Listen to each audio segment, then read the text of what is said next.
Focus with Farr, a discussion of national issues that matter to the Central Coast, with 20th District Congressman Sam Farr. Hello, this is Sam Farr, and welcome to Focus with Farr.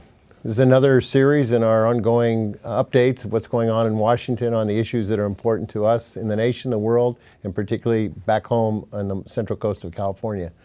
I am so excited today to have one of my heroes. I think one of the heroes of the planet in today's life, a living hero. We think about the astronauts that go into space, and we often don't think about the astronauts that go into the sea and have incredible titles, like having gone deeper than anyone else. And I have with me the Honorable Sylvia Earle, Dr. Earle, who is one of my favorite people in the whole world.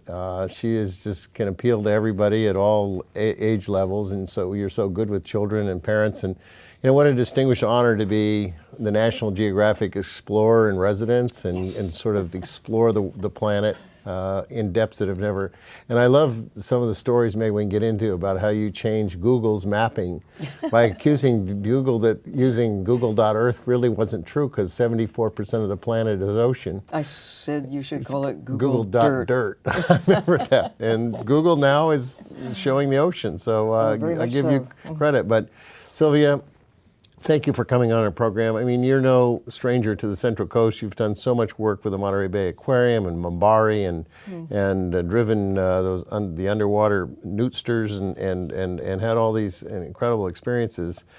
So I thought today, because I'm very engaged in Congress in the Oceans Caucus and carrying a lot of legislation for the oceans, and this is the year that we really need to pay attention to some upgrading of legislation and enforcing and just doing a better job, because the oceans, as I hear from your community, the science community, are dying. And I thought maybe you could explain, and I know you've also want to put in a plug for your book, because The World is Blue and How Our Fate and Oceans Are One, I think is really important for people to understand. And you're so good at articulating what's happening in our oceans that's going to affect life on land. And I wonder if you could expand on that a little bit. Well, I can certainly give it a shot. People ask me sometimes, well, why should I care about the ocean? Especially those who live away from the sea. They never see the ocean, never touch the ocean. But the ocean touches them, it touches everyone. With every breath you take, every drop of water you drink, you're connected. I heard the president of Palau recently say, you know, we're all children of the sea, because we're all connected to the ocean. If there's no ocean, not only is there no life in the sea, because there's no sea, but there's no us either. We dream of going to Mars and the moon and setting up housekeeping elsewhere in the universe. But it would help to think, well, where is there an ocean? And you look around, there's water up on other places in the universe, but we don't know of another place that has an ocean, liquid water filled with life. It's taken a long time to get this planet from what it was 4.5 billion years ago to where it is today, just right for the likes of us, with 20% oxygen in the atmosphere, mostly generated by little creatures out there in the ocean, and the wonderful kelp forests along the California coast, and seagrass meadows, and of course trees and grass and things, but more than half comes from the ocean. So if you like to breathe, you'll care about the ocean. The clean air comes from the ocean. Yeah. The breathable air, the healthy air. And it's replenished constantly, and it takes up carbon dioxide. That's how food is generated on the land and in the sea. Photosynthesis. We should all be so happy that there are plants on the planet, because it makes Earth hospitable for air breathers and those creatures such as animals that like to eat. Well, I think what's so interesting about America, we have the responsibility for the largest maritime domain in the world of any country. Right. Not just the continental United States, but all of these atolls and islands where we have exclusive economic zones out to 200 miles. And fortunately, the president's just taken a lot of those and made them into national marine sanctuaries, particularly the South Pacific or Mid-Pacific islands, which are important. But I think it's what's more important. What you're doing is this education of connectivity of why, if we, I mean, you've given so many talks and I've heard so much. I mean, you were talking about how essentially the nature of fishing in America, particularly with our drag boats, would be like farming agriculture with blimps and just going over the lands with big, huge nets and picking up everything that you could, every tree and every plant and every animal and everything in the way. You shake out a handful of things. You shake out the birds you want to eat and you throw everything else away. We shake out a few of the wild creatures we want to consume, but everything else is destroyed. Dies. And we just throw it back in the ocean. And it's not just that those that are caught in the moment. It's the destruction of the whole ocean floor and all that it represents. It will never recover once a dragger has gone across the bottom, a trawl or dredge. It will, in some measure, recover, but it will never go back to what it was. It's just, we know how to Well, you've been an explorer in residence. How much of the ocean, we know a lot about the moon and backside of the moon. We've flown around it so many times and photographed it, and it's all surface material. But we don't know about what's underneath the water surface of very well the geography of the floor of the planet. And as an explorer in residence, you kind of brought that to a light of how little we know about where these forests and the primeval forests would be, where these habitats of special species live, where there are other opportunities too. I think it leads to, yes, there's going to be, as we've mined Earth, we're probably going to mine something in the ocean or take some oil and gas out. I mean, it is, but there's probably a best management practices and a right place to do it, and certainly a lot of wrong places to do it. But do we know the difference yet? Are we there? Well, the fact is only about 5% of the ocean has been seen, let alone really mapped with the same degree of accuracy that we have for the land, or even for the moon or Mars or Jupiter. I've done 2 atlases of the ocean for the National Geographic, and the most recent one was published in about the same time that we launched the ocean in Google Earth, and it was the first time in 30 years that the National Geographic had updated their seafloor maps with information, the same database that we were able to draw on the U.S. Navy with maps from all over the world to put in the initial digital map of the ocean floor that's used by Google. And it's got to be updated. I mean, we're looking at doing another edition because new information comes streaming in all the time. The magnitude of what we don't know is so vast. Most people simply don't know that the greatest era of exploration ever in human history is just beginning, partly because for the first time we have the capacity, the technology that gives us the ability to dream about going out into the ocean directly or using techniques using sound to map even the configuration of the ocean floor, let alone the ability to do like James Cameron did with his little submarine that can go to full ocean depth, 7 miles down, one of 3 people to go 7 miles down in all of human history and come back. But, I've started... Why is it so easy to go into space? I mean, we've had more people go into space than have gone into deep ocean. Kids fly 7 miles in the sky, eating lunch or watching movies. I mean, I do it. Yeah, that's 35,000 feet. That's right. But I had a chance once to sit with the stateswoman and playwright Claire Booth Luce, great thinker in her own right. And we were having lunch outside and there were big puffy white clouds going by, and that question came up: why have we invested so much in going up in the sky? It's paid off handsomely, but we've neglected the ocean, and it's costing us dearly. Why are we so fascinated with what's up and so neglectful of what's in the ocean? And she said, "Oh, it's simple, my dear. Heaven is that way, and you know what's in the other direction." Well, but for some of us, that's heaven. I mean, to be able to dive and see the creatures that are there, it's like diving into the history of life on Earth. You know, we were diving together once. Yeah, that was so much fun. Yeah. And I remember, you know, I don't know if all our listeners or viewers know that your nickname for your deep diving, being I think the woman that still holds the record for the deepest dive, is her deepness. What a wonderful title to have. At a conference recently in Washington, Prince Albert was present, and he's known as His Serene Highness. And he cracked everybody up because when we met, we've known each other for a number of years. He said, "Oh, your deepness." And I said, "Your Highness." Well, you are to be honored, and you've done so much to bring the science talk into just common street talk, and to give analogies of what you've learned by being in the sea, and why we have to pay a lot of attention. I mean, as you said, we're killing the ocean, and in the long run, if we do that, we kill ourselves. So it's just it's crazy suicide, and it's not that difficult to understand what we have to do. Now, a lot of issues are up. We're going to try to do an ocean acidification bill this year. We're certainly proud of the president looking at preserving areas that we can save before they get destroyed. What would you rank as the most highest priorities for ocean protection, ocean management, sort of the good stuff that we could do to make the oceans, keep the oceans healthy?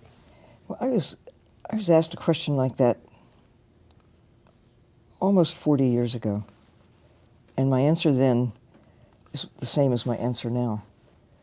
A lot of things that we can do concerning what we're putting into the atmosphere, the carbon dioxide generated by burning fossil fuels, that has benefited us so enormously, but there's been a cost that we haven't been accounting for until right about now, because we can see the cost and make those connections. The acidification of the ocean is one of the costs. And what that is changing the chemistry of the ocean, and that chemistry is dependent, a lot of, like shellfish, things that have shells on them, are dependent on the pH and acidity. Right. And as that changes, their ability to form shells, or remember what we did with DDT? We found out the DDT made eggshells so soft that the birds couldn't be born. That's right, but it's more than just the obvious coral reefs and oysters and clams and things. The little phytoplankton, little creatures, coccolithophorids that make a calcium carbonate shell, and one of the most common forms of life on Earth called Prochlorococcus. It's a little blue-green bacterium that does a lot of the heavy lifting in generating oxygen. If you change the chemistry of the ocean, and we do not know what the impact will be on this important generator of oxygen, capturer of carbon. It's the engine that kind of holds the planet steady in our favor. So it's a real worry. But although that's one concern today, my response to what we can, the single most important thing to do is to do everything we can to maintain the integrity of systems that are working. I mean, healthy kelp forests, healthy coral reefs, and half of the world beyond national jurisdiction, the high seas. It's a global public trust, if you will. It's the global commons. It belongs to all of us or none of us. But a few countries are going out beyond the 200-mile zone and extracting with very little regulation. It's one of the issues that increasingly humankind is facing. Now, if they could be, I'll use the term that I love, far-sighted, spelled with 2 R's, and see the world the way you see the world. You've had such an important role in establishing areas of protection that do stabilize the way the planet works. The marine sanctuary, the National Marine Sanctuary, it's made such a difference. Even though not a great deal of it is fully protected, there's the ethic of caring. And people want these places to prosper. And in California waters directly, having a network of fully protected areas, it really sets a standard for other states, for other countries, beginning to understand the importance of their blue backyards and to realize it all connects. And if we take care of the ocean, it's like an insurance policy for everything we care about, from our health and our security to to food. Not even food is a relatively trivial part of the reason for protecting ocean areas. Although, in fact, if you want to have fish populations healthy enough to be able to extract some, you really have to be serious about protecting what it takes to make fish. And we haven't been doing a very good job of that. We're so effective and efficient with our new technologies at capturing wildlife that didn't exist 50 years ago, let alone 500 or 5,000. Well, up to now, the history. It's always been chance. Now you've taken chance. Fish don't have a chance. They don't have a chance. We know where they are and how to get them, and how I've had fishermen tell me they're selling the fish before they even pull them out of the water. No, and that's considered to be a good thing. You can, it's like selling futures on corn or rice. You know where you're going to get them, but that may not last for very long, because look at the decline in many of the big fish. We know how to kill them, and sharks, where they were when I was a kid anyway, in the 50s, to where they are today. In some cases, 90% gone. Some cases, only 80%, but in other cases, maybe 97%. Some rockfish species are virtually gone. What I love about you, you're a Californian, and you've really been engaged with our California institutions. And I think, frankly, it's because of you and people like Julie Packard and others who have really, and the Packard family, all the family that have really been involved with the foundations and trusts and such, that have really been focused on sort of best management practices, which we always advocate. We got to do on land with businesses and everything like that. Which are now taking in a lot of the environmental concerns, so that it's not adverse to the environment. You're compatible with learning and farming. How to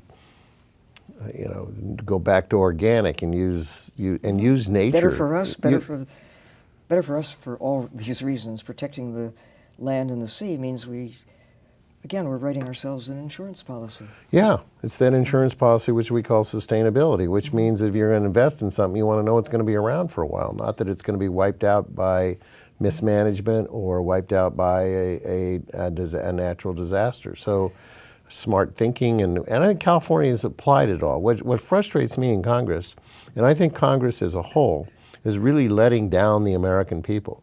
Because here you really see that we know the price of everything and the value of nothing.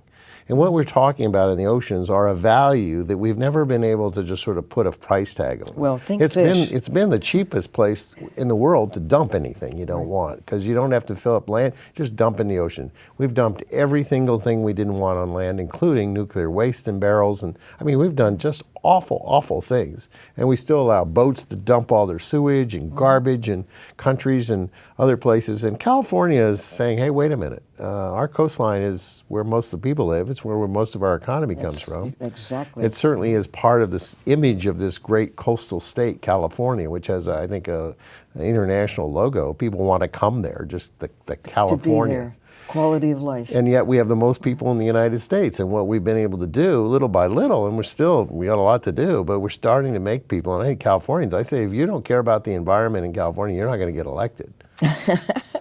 And particularly, I think if you live in a coastal community, if you don't care about the oceans in California, you're not going to get elected in politics. Because but you people are know. Such a strong voice, not just for the ocean, but for the interests of people as it relates to the ocean. And again, if you like to breathe, you'll care. The economy does relate directly to the health of the ocean. And security relates to the health of the ocean. It really anchors back to knowing. You can't care if you don't know. And we're getting to the point where that link between what happens out there in the blue part of the planet does make the connection back to people everywhere, even if they never touch the ocean. My daughter and son-in-law are developing technologies for ocean exploration, submarines and robots and various tools. When James Cameron went to the deepest part of the ocean, a little piece of California went with him. It was the manipulator arm. that was used to pick up samples and to other instrumentation too. So Like the robotic arm on the space station. exactly, that sort of thing. So California has a great and justified reputation for being a leader in technology. We are so far behind the curve in terms of investing in the technology that enables us to explore most of the planet, the blue part. We have put so much into what goes up in the sky. And I think by making the links between why the ocean matters and to us and the need to explore, we're going to see a resurgence of investment. We have to, you know? What would you say to kids? I mean, you just hit on something. When I grew up, it was, and Kennedy certainly was the top of this in the space race with the Russians. To going into space was just like, you wanted to be, you know, it was like a child, you wanted to be an astronaut. Now to that, we've grown all this investment of public money, and we've put all this money in, and now it's $19 billion for NASA. I mean, NOAA gets pittance compared to that. Well, here's the thing. And the Sanctuary program gets 50 little m millions. Of course, fisheries gets close to $1 billion. But even all the ocean expenditures don't even come close to what we're doing in space. And we've created all this excitement by taxpayer-funded space camps, by all kinds of advertising, and even Disneyland built Space Mountain and all these. When do we make the exploration of this unknown ocean so exciting that people would just as much want to get into the ocean business? And I think it's everything from what you're doing and marine biology and marine engineering, and I mean, we need poets of the sea and musicians of the sea. Earl Garner did his music by the sea in Carmel. I just think, why is this not more of a desire, and what can we do in our schools to make sure that kids really see that that's a frontier with employment?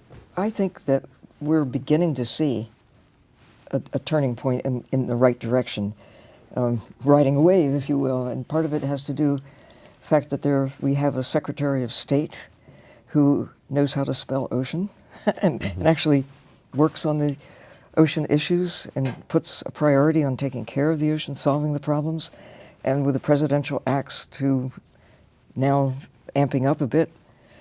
And when you get to a critical mass, it's going to perhaps take off in new directions. So I have a vision that I hope someday comes true of having little clear submarines that can take kids as well as congressmen and CEOs and teachers, anybody, down into the ocean so they can see what a few of us lucky people have had a chance to see.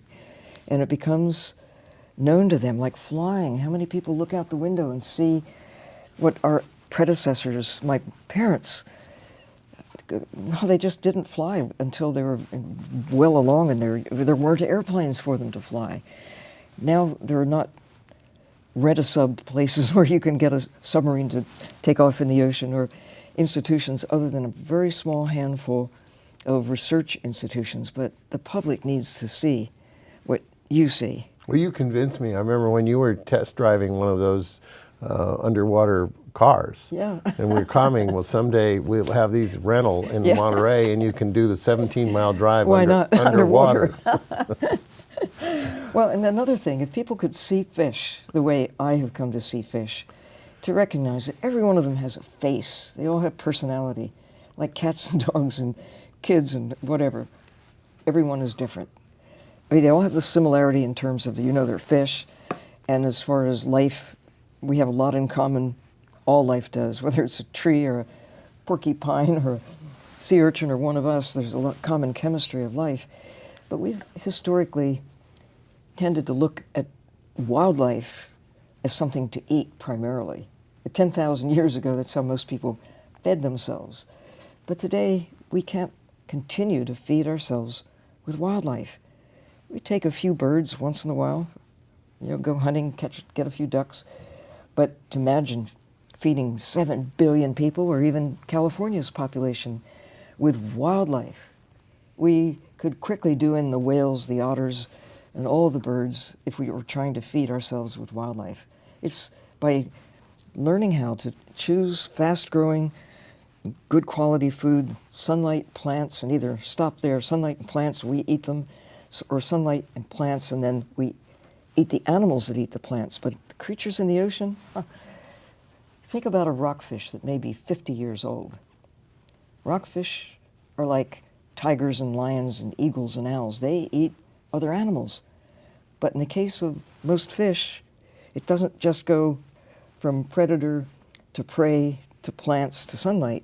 Those creatures in the sea, like tunas and swordfish and sharks, long food chains, and they live a long time.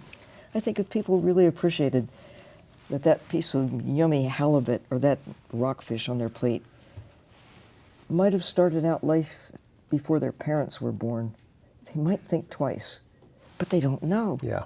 Even those wonderful cards that you get at the Monterey Aquarium about better seafood choices don't tell you about the age of fish or what their eating habits are. I think you pointed out that some of these fish don't even breed until they get to be very old. Yeah, well, so if you're catching the bigger fish, those are the breeding fish, and now you've caught the breeders, you're not going to have any more fish. Right. It almost makes more sense to catch little ones, but actually respect all of them for values that transcend just something to eat.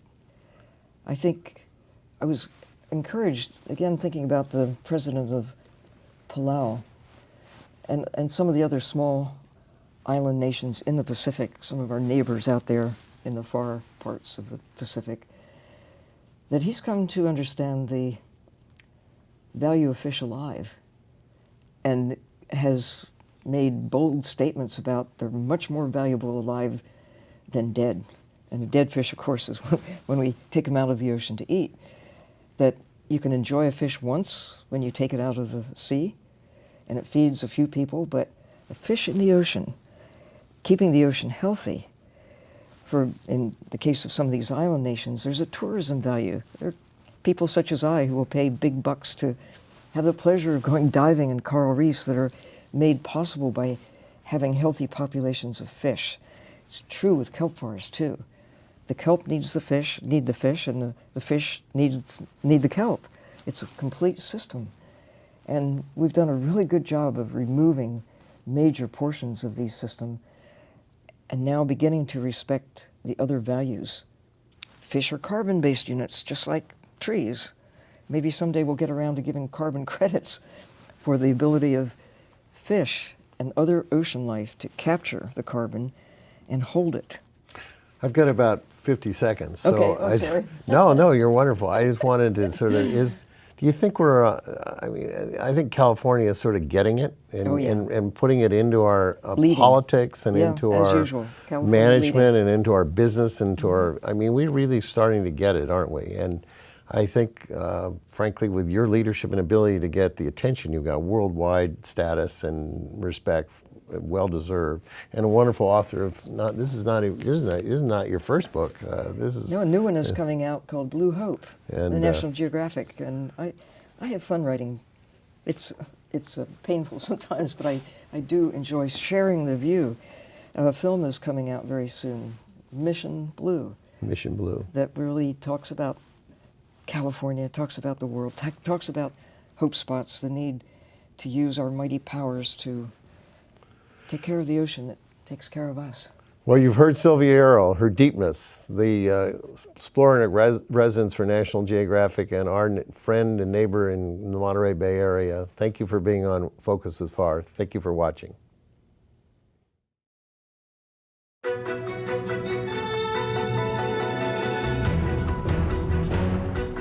Learn more about Sam Farr's work in Congress or share your views at farr.house.gov or follow him on Facebook or Twitter.